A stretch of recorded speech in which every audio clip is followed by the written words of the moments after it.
Hello students. So last class I was discussing about the instructions and the instruction sequencing. So as we came to know that for every instruction execution, a computer must perform the four types of operations. One is data transfers between the memory and processor register. Second one is arithmetic and logic operations on data. Third one is program sequencing and control, and fourth one is IO transfer. So these operations that I already discussed in detail. The next important concept is register transfer notation. Here we need to describe the transfer of information from one location in the computer to the other location.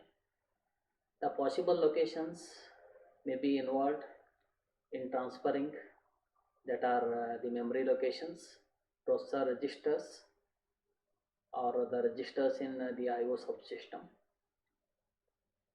But most of the time we'll identify the location by a symbolic name, which is standing for its hardware binary address. So here we are using a symbolic name for a hardware binary address. For example, the name for the addresses of the memory location may be lock, that is LOC, or place, or A, or VAD2. So in this case we are using a lock, that is LOC. So this notation we are using to represent the name of the memory address location. Similarly, the processor registers are named as R0, R1, R2, and so on. So R0, R1, R2, and so on. So these notations we can use to represent the register names. Similarly, we can also use some notations for the IO register, for example data in, out status, and so on. Here the contents of a location are denoted by placing a square bracket around the name of the location. As I told, we will be using some notations to represent the memory address, then processor registers, then IO registers, and all. So when you use the square bracket around these notations, it represents or it indicates the content of that particular location. For example, as you can see here, around the location, that is I am using a square bracket around the lock. So this represent the content which is stored in this memory location. Similarly, here you can see around R1 and R2 I am using the square bracket. So it indicates the content of register R1, and this indicates the content of register R2. So square bracket around the notation indicate the content which is stored in that particular location. Now take up this example, that is R1. You can see some arrow mark here, then lock, around that lock there is a square bracket. So the meaning of this instruction is the content of the memory location, that is the content of this memory location, are transferred into the processor register R1. So R1, this arrow mark, lock. So this indicate that the content of this memory location or the content stored in this location are transferred to this register R1. Similarly, take the other example. Consider the operation which will add the content of R1 and R2, then place their sum into the register R3. So this action or this instruction is indicated as R3 with some arrow mark. Here you can see R1 plus R2. So it means that the content of R1 and the content of R2 are summed, means it will add the content of R1 and the content of R2, and the result is transferred to R3. This is what the indication of this action or the instruction. I hope these two examples are clear. In first example, the content of location R1 is transferred to R1, whereas in the second example, the content of R1 and R2 are added and the result is transferred to the register R3. So this type of notation is known as register transfer notation. So this is register transfer notation, that is transferring the content to the registers. Here you can note that the right hand side of the register transfer notation are the expression which is always denoted as a value, and the left hand side is the name of location where this value is to be placed, which will overwrite the old or the previous contents of location. It means that when you are transferring some content to this register, whatever the content or old content of this R3 is going to replace by this new value. Similarly here, the old content of R1 is replaced by the new data or the new content which is transferred to this R1. So this is what the register transfer notation, in short it is known as RTN, that is register transfer notation. Then the next important concept is assembly language notation. Here we are using the another type of notation to represent the machine instructions and programs. For this case, we are using an assembly language format. For example, an instruction which will cause the transfer is described, that is which is described in the previous slide, from memory location to the processor register R1 is specified by this statement. Same thing, whatever the notations, that is register transfer notations we have used, for this I am going to use another notation. So this type of notations are known as assembly language notations. So for the same statement I am going to write some assembly language notation, that is move lock comma R1. Here the content of location are unchanged by the execution of this instruction, but the old content of register R1 are overwritten. So the meaning of these two statements is same here, that is this statement and this statement. Here the content of location is going to transfer to processor register R1. Here also same thing, the same notation is replaced by this assembly language notation. Here also same thing, this location, the content of location is going to transfer to R1. So the indication of move, so this statement is nothing but whatever the content of location is there, this content is moved or this content is transferred to R1, and the old content of R1 is going to replace by the content of location. Similarly, the second example of adding two numbers that are contained in the registers R1 and R2 and placing their sum in R3, it is specified by the assembly language statement.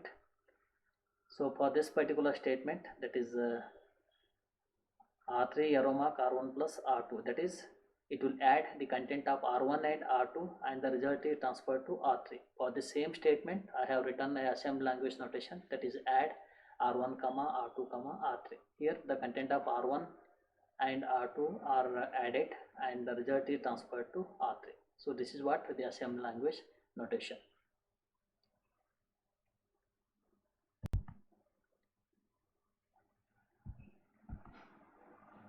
Next is the CPU organization. If you look into the CPU organization, so there you can see the single accumulator, that is the result usually goes to the accumulator. Normally in the CPU, the result is usually goes to the accumulator, then the accumulator has to be saved to the memory quite one thing. Then the general register, the register hold the operands but reduce the memory traffic, and the register is keeping the stack, so the operands and the results are always in stack. So these three are the important parameters of the CPU organization in terms of the instruction execution, that is single accumulator, general register and stack.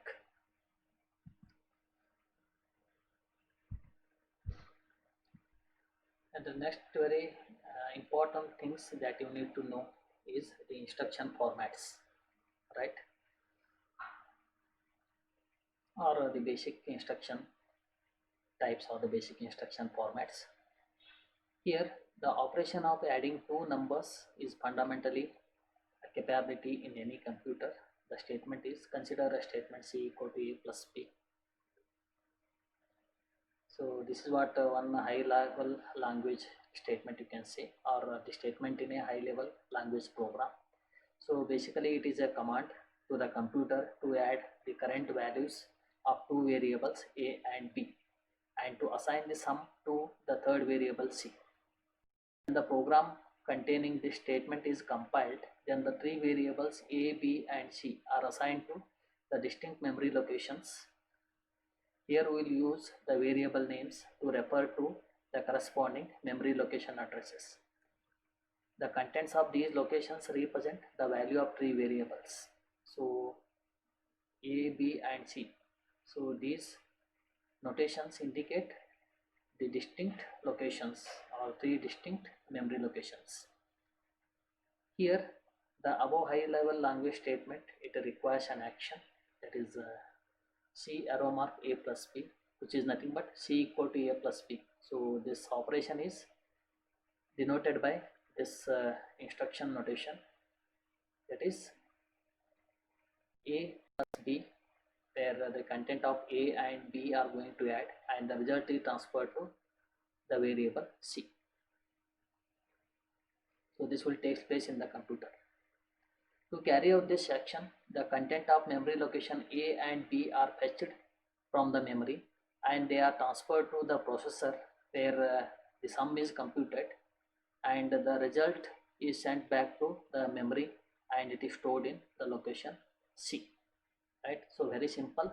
Here, as I told, A and B represent two distinct memory locations. So the content of A and content of B is fetched and that are transferred to the processor. In the processor, the addition is going to happen and the result is transferred to or sent back to the memory location C. That is what the meaning of this instruction. Let us first assume that this action is to be compiled by a single machine instruction. Further, assume that this instruction contains the memory addresses of three operands A, B and C. So this three address instruction can be represented symbolically as add A, B, C, or in our case I have taken the example as add R2, R3, R1. So this type of instructions are known as three address instructions because it requires three distinct memory addresses to perform this instruction. Here the content of R2 and the content of R3 are going to add and the result is transferred to R1. So this type of instruction, that is instruction with three addresses, is known as three address instruction. I hope this concept is clear. Here the operands A and B are called the source operands. In our case the operands R1 and R2, they are known as source operands. So here R1 and R2 are known as source operands and the R2 and R3 are known as source operands and R1 is known as destination operand, right? Add R2, R3, R1. Here R2 and R3 are known as source operands, R1 is known as destination operand, and add is known as the operation to be performed on these operands. Now if we can have a general instruction of this format, so in general it is operation source 1, source 2, destination. So add is the operation, R2 and R3 are the source operands, R1 is the destination operand. So in general it is operation space source, source 2, destination. Add is operation, R2 and R3 are source, R1 is destination, right? So if there are key bits or in general n bits are needed to specify the memory address of each operand, the encoded form of the above instruction must contain 3k bits for the address addressing purpose in addition to the bits needed to denote the add operation. For a modern processor with a 32-bit address space, a 3 address instruction is too large to fit in one word for a reasonable word length. Thus, the format that follows, the multiple words to be used for a single instruction would be needed to represent an instruction of this type. An alternative approach is to use the sequence of simple instructions to perform the same task, with each instruction having only one or two operands. Suppose consider, if you can consider only two operands, then it is known as two address instruction of the operation source comma destination. That is what our second case, that is two address instructions. So these are what the instructions with only two operands. Here you can see there are only two operands. One is source operand and other one is the destination operand, whereas this is the operation. So the general instruction is operation source comma destination. So this is operation, R2 is source operand, R1 is destination operand, right? So in turn this will perform R1 plus R2, R1. Here the content of R1 and R2 are going to add and the result is transferred to R1, and this is what the assembly language notation for this instruction, that is a two address instruction. Now consider the third case, that is a single two address instruction cannot be used to solve our original form, which is to add the contents of location A and B without destroying either of them and to place the sum in the third location C. Now the problem can be solved by using the another two address instruction that copies the content of one memory location into another, such as the instruction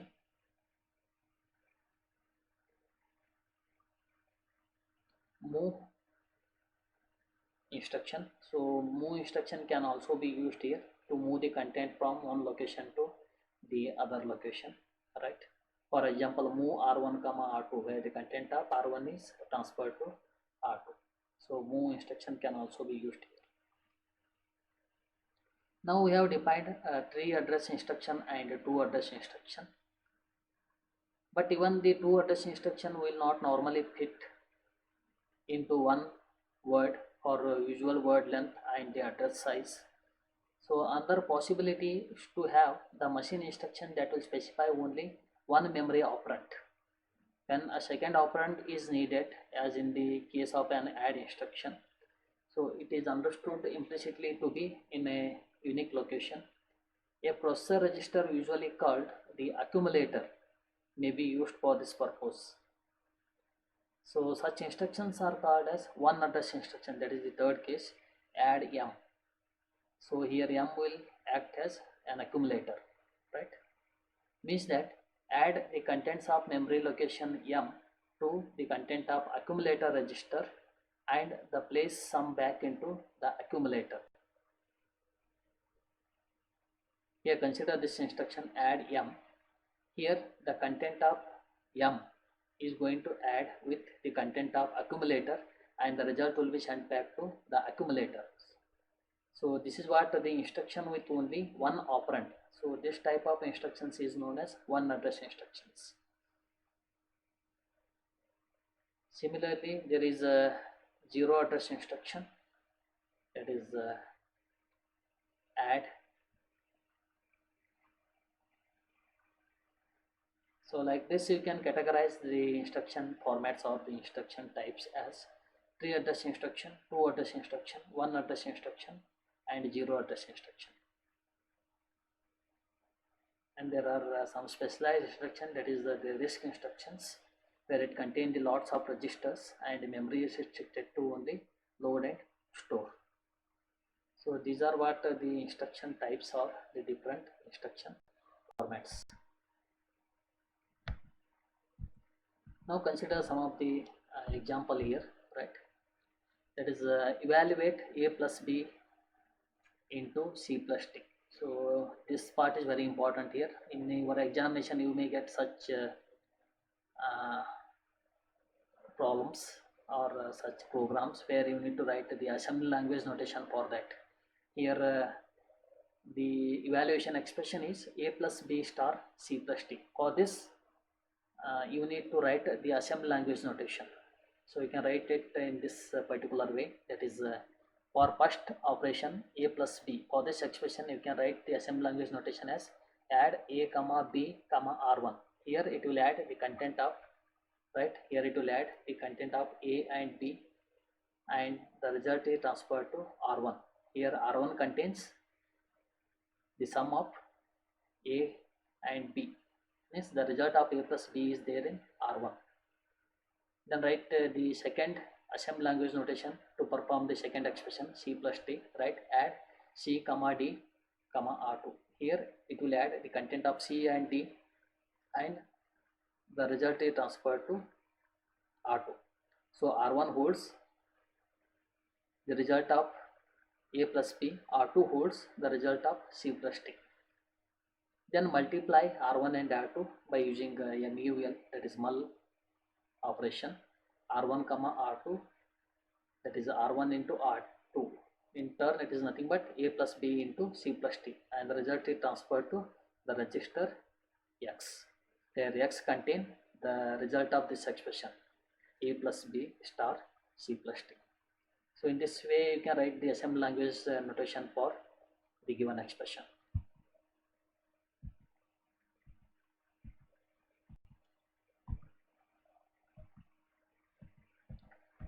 Similarly, take the one more example, that is evaluate a plus b star c plus t by using two address instructions, or two address assembly language notations.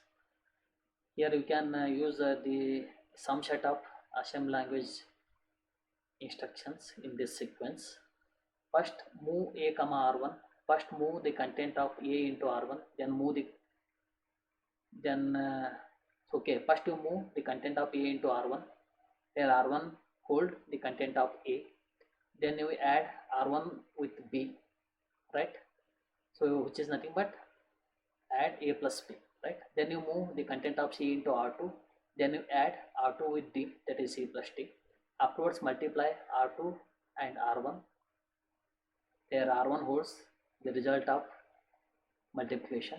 Then move the content of r1 into x. Very simple, very simple.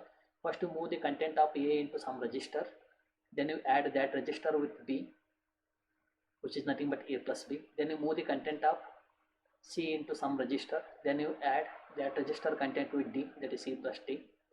Then you multiply this and this, that is they multiply the result of a plus b and result of c plus t, and whatever the ultimate result is there, that you move into some register. So in this way you can perform the two address instructions for this expression a plus b into c plus t.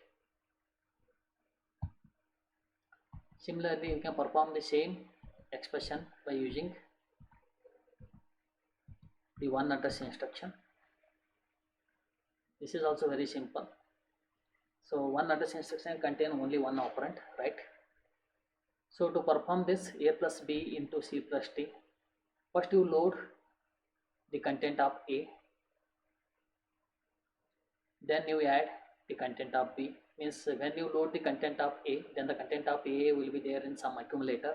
To that accumulator content add b, which is nothing but a plus b. Similarly store the result into t. So t contain a plus b. Similarly load the content of c into some accumulator. To that content add the content of d, then multiply, so which is nothing but a plus b into c plus d, then store the result into some register. So in this way you can perform the same expression by using one address instruction, that is one address assembly language instruction. Similarly by using zero address, where zero address will make use of stack, as I told, right? Now let us see how to perform this by using the zero address instruction.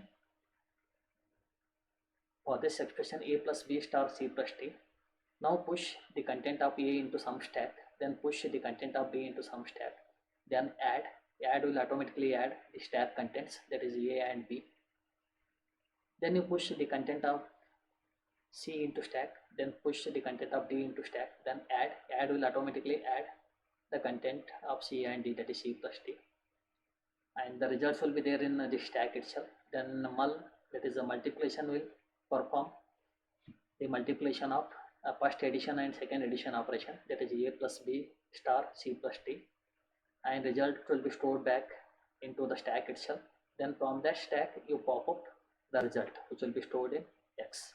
So in this way you can perform the same arithmetic expression by using the zero address instructions or zero address assembly notations.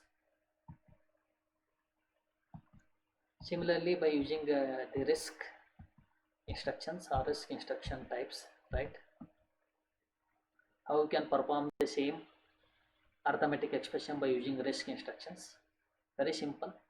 First you load, as I told, RISC will make use of load and store operations to perform the arithmetic expressions. So first you load the content of A into R1, then load the content of B into R2, then load the content of C into R3, then load the content of D into R4. Then you add R1 and R2, right? And result will be stored back into R1. Then add the content of R3 and R4 and result will be there in R3. So here R1 holds the addition of A and B, that is A plus B. R3 holds the addition of C and D, that is C plus D. That is the result of A plus B is there in R1 and the result of C plus D is there in R3. Then you multiply R1 and R3 and result is transferred to R1 itself. Then you store the ultimate result, that is R1 into X, that is in some register. In this way you can perform the same arithmetic expression, that is the A plus B star C plus D, by using RISC instruction format or RISC instruction notation. So this is about the different instruction formats or the different instruction notations, right? So if you are using the registers, let us see what are the advantages of using the registers in the arithmetic and the logical operations, or in performing the CPU operations. What is the advantage of using the registers? The advantage is registers are very faster. They will perform the data transfer and all at a fast rate. Then by using the register you can shorten your the instruction length, that is the number of register is smaller. So hardly it requires 5 bits, or if there are 5 bits it can have up to 32 registers. Then registers will potentially speed up the instruction execution or the instruction operation. Then registers will minimize the frequency with which the data is moved back, and that is data is moved back and forth between the memory and processor registers. So these are what some of the advantages of using the registers for the instruction executions or the operations. Next important concept is the instruction execution, right, and the state line sequencing, right. Here in the preceding discussion of our instruction formats, we used the task C equal to A plus B or R1 equal to R2 plus R3, right. So consider some illustration here, right. C equal to A plus B, right.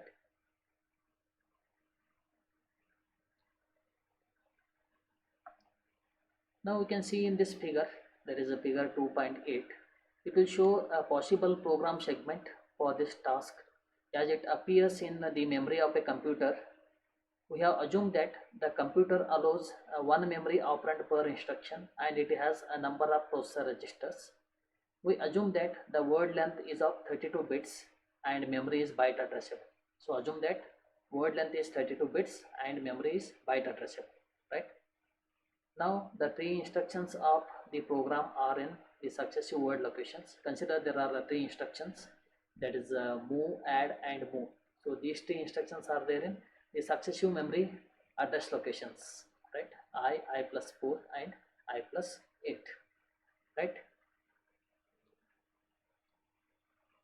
Since each instruction is of 4 bytes long, for example C, so each instruction is of length 4 bytes. That's why the first instruction is at I, second instruction is at I plus 4, and third instruction is of I plus 8. So each instruction length is 4 bytes, right? Each instruction is 4 bytes long. For simplicity, assume that a full memory address can be directly specified in a single word instruction, although this is not usually possible for the address space size and the word length of the current processors. Now let us consider how this program is executed. So this program is of 3 instructions, that is move a comma or not, add b comma or not, move or not comma c. Now let us see how this program segment is going to execute, right? Here the processor contains a register called as program counter PC, that is program counter PC. So this program counter always hold the address of the instruction to be executed next, means always program counter, that is PC, it hold the address of next instruction to be executed.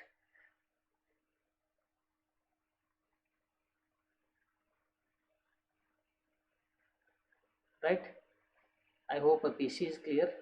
So always program counter or PC hold the address of next instruction to be executed. Now to begin the executing a program,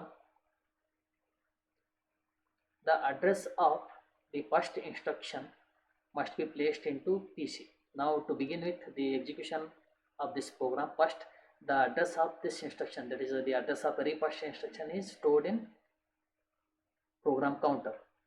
Then the processor control circuit use the information in PC to fetch and they execute the instruction one at a time in the order of increasing address. This is called straight line sequencing. During the execution of each instruction, program counter is incremented by 4 to point to next instruction. And after the move instruction at the location I plus 8 is executed, then the PC contain the value of I told and so on, which is the address of first instruction of the next program segment, like this. So very simple. Here PC holds the address of instruction to be executed, and always PC point to the very next instruction which is to be executed.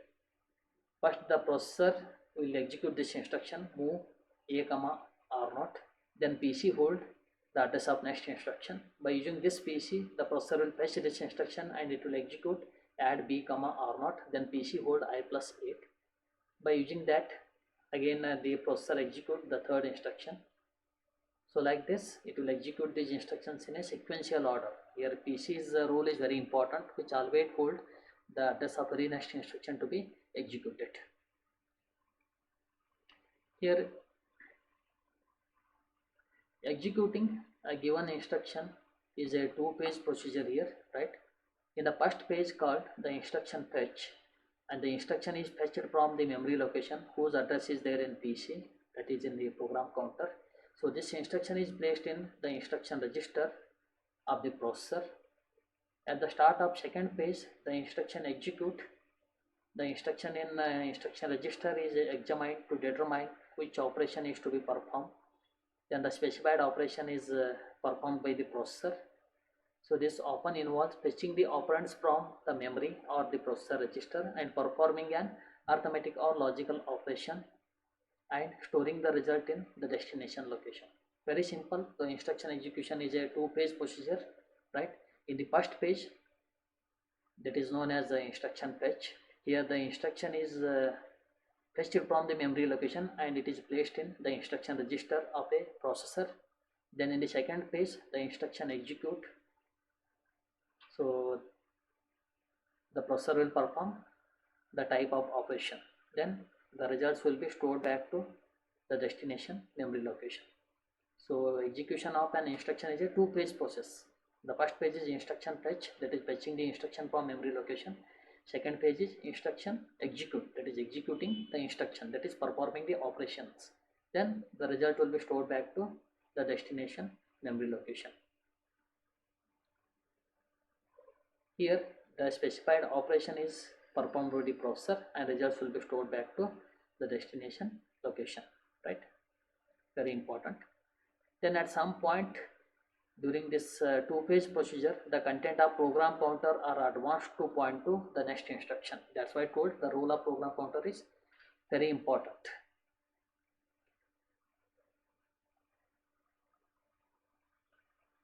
When the execute phase of an instruction is completed, then program counter contains the address of very next instruction to be executed and a new instruction fetch phase will begin. So in most of the processors, the execute page itself is divided into a small number of distinct pages corresponding to fetching the operands, performing the operation and storing the results. So this will be performed in most of the processor.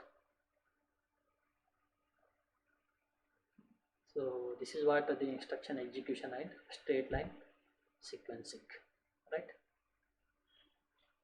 Then the next important concept is branching, right? Now consider the task of adding a list of n numbers, right? The program which is clearly shown in this particular figure, that is a straight line program for adding n numbers, right? So it is a generalization of the program which is in the previous slide, that is instruction sequencing, right? Here the addresses of the memory locations containing the n numbers that are symbolically given as num1, num2, num3 and so on, that is up to num-n, and a separate add instruction is used to add each number to the contents of register or not. After all the numbers have been added, the result is placed in the memory location sum, right? Very simple. As you can see the set of instructions here, right? That is move, add. In general we are using the notations num1, num2, num3. So this program segment will add all the numbers and the ultimate results will be stored into sum, that is in some memory location. Instead of using a long list of adding the instructions, that is by using add instruction, it is possible to place a single add instruction in a program loop, which you can see in the next figure, right? Here I am using a program loop.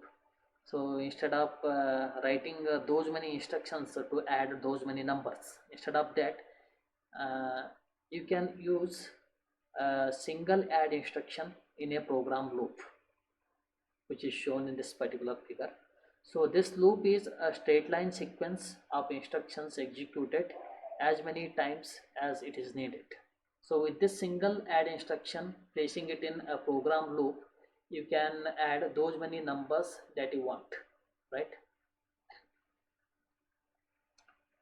So here it starts at the location loop, right, and ends at the instruction branch greater than 0.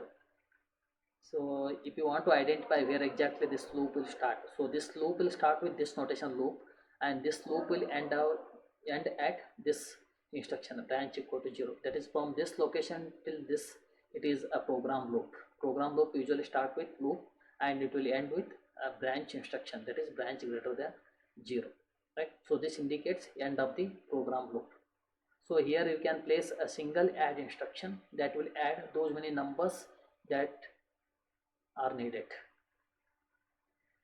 During each pass to this loop, the address of the next list entry is determined and that entry is fetched and it is added to or not.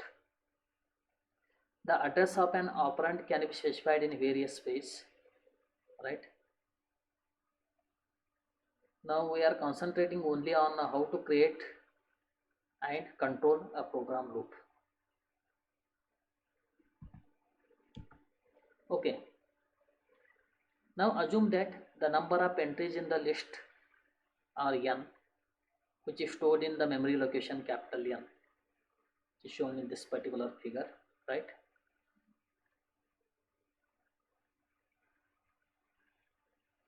Now the register R1 is used as the counter to determine the number of times the loop is executed.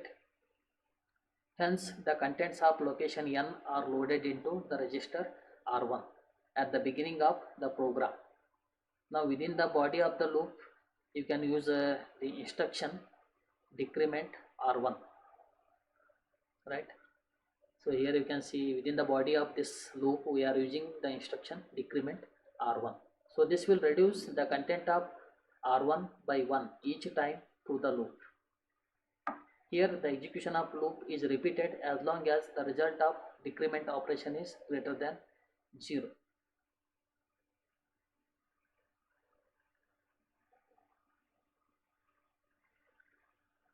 Now we will introduce the branch instruction. So this type of instruction loads a new value into a program counter. As a result, the processor fetches and executes the instruction at the new address called as branch target, instead of the instruction at the location that follow the branch instruction in a sequential address order. Now a conditional branch instruction causes a branch only if a specified condition is satisfied.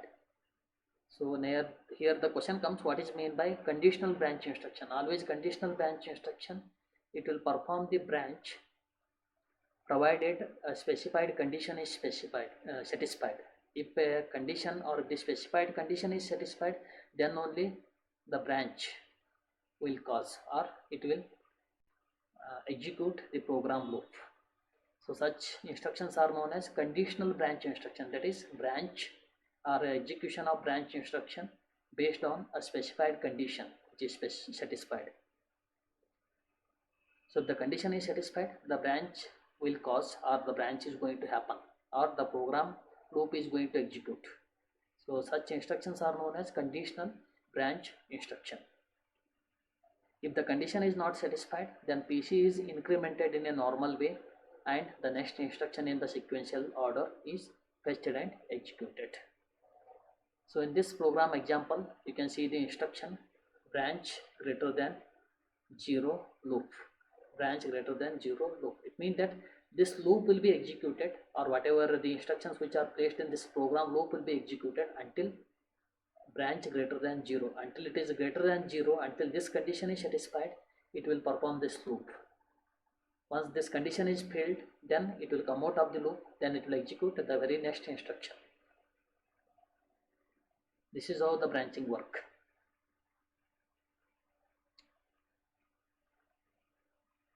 Here the branch if greater than 0 is a conditional branch instruction that calls a branch to a location loop if the result of immediately preceding instruction which is determined the value in register R1 is greater than 0. It means that until and unless the value of register R1 is greater than 0, then it will perform this branch. If this condition is failed, it will come out of the loop and it will execute the very next instruction.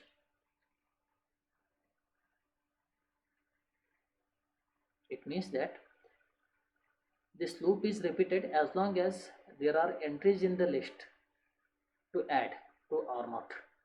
If there are no entries in the list, then it will come out of the loop. So at the end of nth pass through the loop, the decrement instruction produces a value of 0 and hence branching does not occur. Instead, the move instruction is fetched and executed here. It moves the final result from R0 into the memory location sum. It means that, as I told, this branch, that is from loop till branch greater than 0. So this loop is going to add all the entries or all the numbers. Once there are no numbers to add, then it will come out of the loop and the ultimate result is there in R0. So this ultimate result will be moved to or it is transferred to the sum location. This is how the branching is going to perform, right? Here the capability to test the condition and subsequently choose one of the alternative ways to continue the computation has many more applications than just the loop control. So such a capability is found in the instruction set of all the computers and is fundamental to the programming of the most of the important task. I hope the branching is clear. Very simple. So this here by this segment, or by this representation, or by this illustration, you can understand how this branch works, right? So this is what the branching. Next important thing is the condition codes, right? Here the processor keeps track of the information about the result of various operations for use by the subsequent conditional branch instructions. So this is accomplished by recording the required information in the individual bits, which are known as condition code flags. So these flags are usually grouped together in a special processor register called as condition code register or status register. The individual condition code flags are usually set to 1 or cleared to 0, depending on the outcome of the operation performed. So the four commonly used flags are, that is the condition code flags are, one is N. N stands for negative, Z stands for 0, P stands for overflow, C stands for carry. So these are the most commonly used condition code flags. Here N flag is set to 1 if the result is negative, otherwise it is cleared to 0. Then Z flag is set to 1 if the result is 0, otherwise it is cleared to 0. P flag is set to 1 if the arithmetic overflow occurs, otherwise it is cleared to 0. Then C flag is set to 1 if the carry out result from the operation, otherwise it is cleared to 0. So depending upon the result, you can set these flags to 1 or you can clear them to 0. The N and Z flags indicate whether the result of arithmetic or logic operation is negative or 0. Here N and Z flags may also be affected by the instruction that transfer the data, such as move, load or store instruction. This makes it possible for the later conditional branch instruction to cause a branch based on the sign and value of the operand that was moved. Some computers also provide a special test instruction that examine a value in a register or in the memory and sets or clears the N and Z flags accordingly. Then the V flag, it indicates whether the overflow has taken place. As I explained in the previous section, the overflow occurs when the result of an arithmetic operation is outside the range of value that can be represented by the number of bits available for the operands. The processor will set this V flag to allow the programmer to test whether the overflow has occurred and branch to an appropriate routine that will correct the problem. The instructions such as branch if overflow are provided for this purpose. And also in a program interrupt, whenever the program interrupt has occurred, automatically the result of P bit is being set and the operating system will resolve what to do. Means whenever the V bit has set, it means that some overflow has occurred, then the operating system will decide or it will resolve that problem.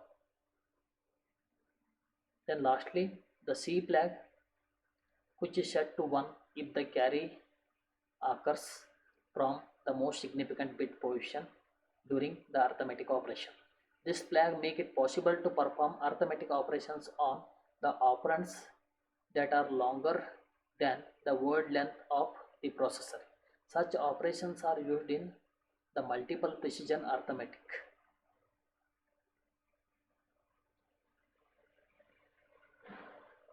So this is about the condition code flags. So here I have illustrated this condition code flags, right?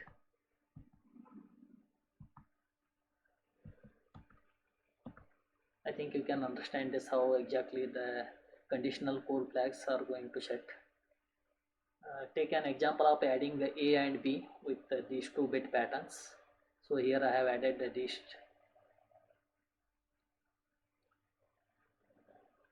2-bit patterns, that is A plus complement of B I have added, right? then it will generate a carry, an extra carry is generated here. That's why I'll set C equal to 1, and the overflow has not occurred here, and all bits are not 0 here, right? It means that the result is not 0. That's why Z bit is 0, right? But and carry has occurred here, so you can say that it is a negative result. So if the result is negative, n bit is set to 1. So very simple, right? So I have added a and b's complement. So as the result is not 0, that's why I am setting z flag as 0, and it will generate an extra carry here. That's why I am setting c equal to 1, and overflow has not occurred. That's why v equal to 0, and the result is a negative result. That's why I'm setting n equal to 1. So these are what the indication of the condition code flags, that is conditional branch instruction. So here you can see the status bits, right? How exactly the condition code flags are going to perform their task,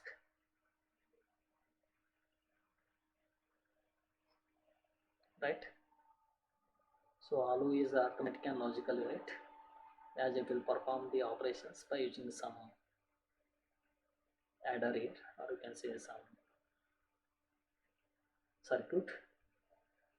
Then it will make use of the status bits or condition code flags.